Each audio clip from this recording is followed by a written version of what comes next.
Good morning, everybody. This is Kula Dula from RawStocks. We have another edition of our pre-market prep, and today we are looking at a potential trap day. I know it. I got you with the cover photo, but I don't know if we're going to get it, okay? I don't know if we're going to get it. We're going to go over the data.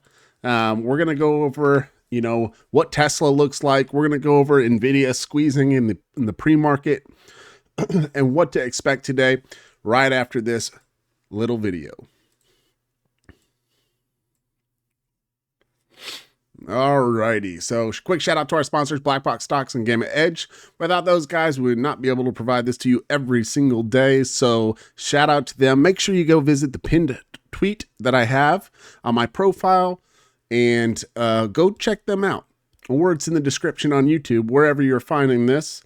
It should be in one of those things. So what are we looking at today? So virtually, we saw yesterday, or excuse me, Tuesday with the close below our daily 4. And we like to use that daily 4 as a bit of an insight to potential weakness, and didn't work out. Sometimes it does, sometimes it doesn't. But it is a pretty good indicator showing that there's a potential look for weakness. And when you combine that with data, it definitely gives you some insight on what you should look for. So yesterday, we looked for the short, and we're going to end up taking a loss on that probably today. But that's just what it is. That's the name of the game of trading. Today, we're looking a little bit differently. Okay, so we saw that consolidation down here, moved up here into that supply zone. But what now? Are we about to break out? Are we about to fall back down? We're going to look at the data and see what it looks like. So based on the data this morning, we have the negative gamma exposure here at 6720, which virtually would give us a buy zone into this consolidation, right? And then we have a pivot point right here at this 6750 area, a positive gamma exposure here at 6775/80, and then all the way a squeeze target all the way up towards 6800. Can this happen? Sure, it absolutely could.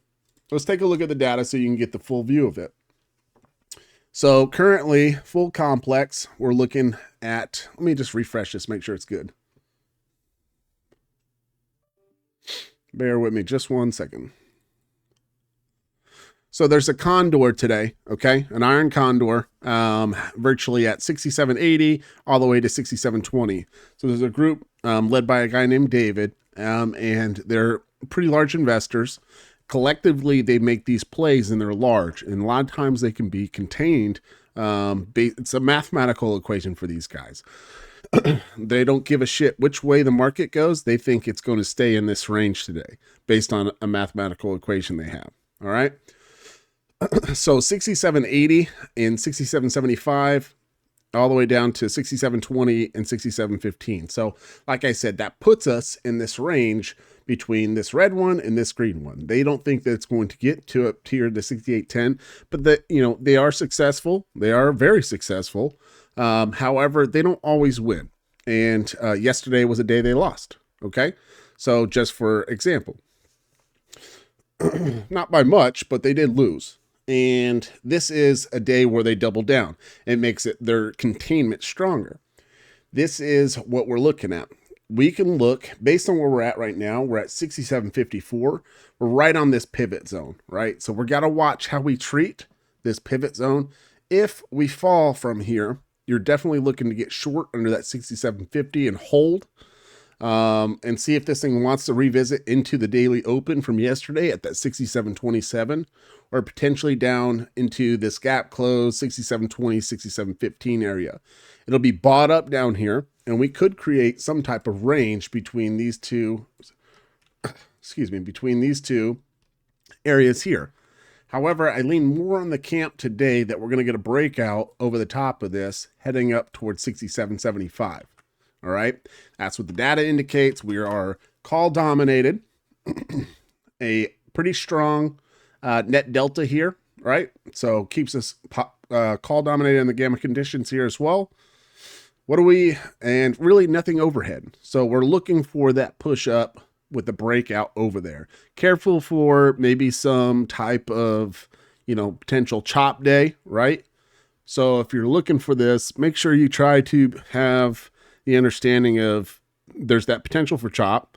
So if you start breaking, if your trade starts going against you today, then you probably need to look to escape that. This is going to be, let's see. Let's move over to, NVIDIA. Let's move over to NVIDIA.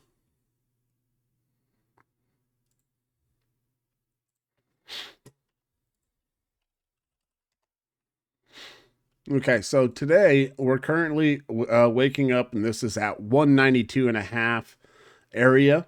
We were kind of watching for this play to kind of work its way out. I talked about this yesterday. If we started seeing this breakdown below 185, you could see 180. But if we saw this press over the top of 187.5, watch for this thing to revisit back into that 190 and potentially push up towards that 195 zone. We're starting to get that. I wish I would have played it. I did not play this one today, unfortunately. I want to take note of, I want you to take a visual note of what this looks like, okay, on NVIDIA. Very strong net delta, millions and millions and millions of dollars of positive net delta here, right? Underneath, way in the money, okay? I want you to take a visual look at that because we're going to come back to something here in a little bit. Now, full complex, still a massive wall here at 190. Getting over the top of that clearly puts us on a path towards 195. That's our largest node here. It is our largest GEX supply. So we're looking to try to drive the price up towards that. If you look into this week, 195 remains the same, but it's still straight bullish, right? So it's more buy the dip, buy the dip, buy the dip, try to get this thing to push up towards 195. And we're seeing that kind of happening. Now, do I think it'll get over 195? No, not really. That's the second largest node, but if we start to get over the top of that, there's going to be some extreme pressure on dealers to start buying, and I definitely think we'll get to 200 if we break it and start moving up over here. I don't think we'll get a sell down below here, and then we have our $5 trillion market cap at 205. So I think if we start getting up towards that 200 area, they're going to do their best to drive this up to 205 instead of leaving it here at 200 for the headline here. Okay, at 205.20, NVIDIA will be worth $5 trillion. All right, so we're getting closer and closer. We're only currently 6% away from that. All right. Yes, that's a tremendous amount for a company this big, this big to move 6%. But at the same time, that's happened in, no time on this stock as well. So as we start getting into some squeezes and stuff like that, we could see this. Now, if you take a look at where NVIDIA is in correlation to where we believe the ceiling is going to be at 195, I do believe this gives us the ability on the S&P to get towards that push up towards that 67.75. If we see NVIDIA start to sell, we start to see some profits taken, and we start seeing it come to 190 and we lose 190, then that's where you should be concerned in regards to a pullback and breaking our transitional area and coming back towards this route, because this is the big dog now. Apple is there, but this is the big dog. All right, so just so we're clear here, the play obviously is buy the dip in the 187 and see if we can get this thing to push up towards 195. Be careful with your expirations and your contract prices.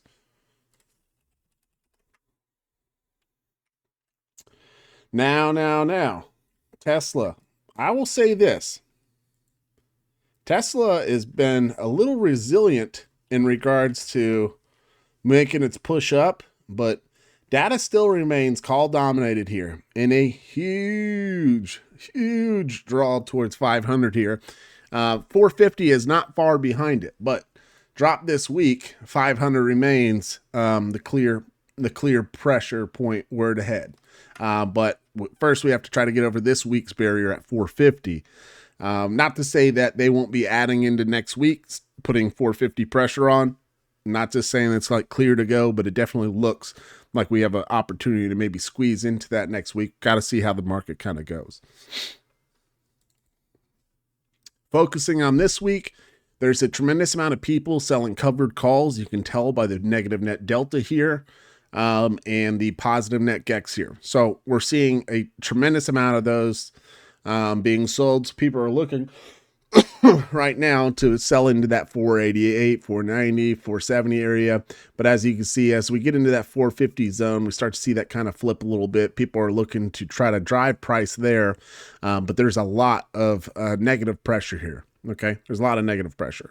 More long gamma, short delta than anything here. Okay. So that means a rotation definitely is possible. And you need to be watching as maybe we start to see some of this delta flip here at this 430 zone for that push up there. Now, where does this lead us for today? Virtually, we're looking at 437 as our negative gamma shelf, which currently we're underneath there, which applies pressure. But the wall is at 430. So the wall here is at 430. We're looking at this thing to see if it wants to stay suppressed here at 430, or if we start to lose 430, our breakdown target is going to be into that 419, 420 area for this thing to break down towards that 420 gamma level. I imagine this would grow, and we might see, some extension of this into next week if this breaks down like this. Okay, so if we look into next week, there's not a tremendous amount of bearish pressure, but there is a pretty good sizable draw with 16,000 contracts towards that 400 level. I'm not ruling it out. However, I do think we'll probably find a bounce towards this low, at least containment for this week, and try to maybe pin us between this 430 and 420 zone if we want to stay and remain with the look that we're getting. If we do get the pop over the top of 430 or the hold of 430, then sure, watch for this thing to try to return back towards this 440 area and potentially make its push back towards 450. This is your clear setup of a harmonic. So a drive here to try to push this back up. But if they cannot hold this, this would be a breakdown and might be that extension of that arm towards that 400 level. Okay. All right, so the play here on NVIDIA is sit on your hands. I don't like it. You'd have to, for me to want to buy into this based on where this was. I tried this 430 play yesterday on this candle here. Okay, we tried to get it on this reversal candle, 430. I set alert at 430. It was a little tight on this one because of the sell here through this. And it triggered my stop. And I wish it didn't. I wish I didn't apply it so close, but it still got my stop. I think maybe on this second candle here, maybe we got stopped. I can't really remember. However, we tried to get in here for the long, for the retest of 437.5. And I'm kind of glad we got stopped out where we did, because I'm not positive. I didn't go back and look at it and see where we would have profited on this visit up here after a whole session's worth of chop, right? So sometimes you have to look at delta gain versus theta loss on something like that. All right, so okay, so what I wanted to cover is that AMD, we talked about NVIDIA's look, right? I want you to look at the millions and millions and millions of dollars being stacked up underneath here. Even if you take away this week, clearly, like, there's a lot of people still stuck in these positions. These are positions that are from earnings. People are looking right here to drive this up. There's really no overhead pressure at all. People are selling some stupid shit up here at 430 and stuff like that, and people are buying it. I mean, look at this right here. Look at the OI on this right here. Is it stupid though? Is it stupid? I don't know. We're gonna find out, y'all, because this is the same look that NVIDIA got years ago, right? This is the same type of look. Everything is bullish, all right? Buy the dip mentality. I talked about this before.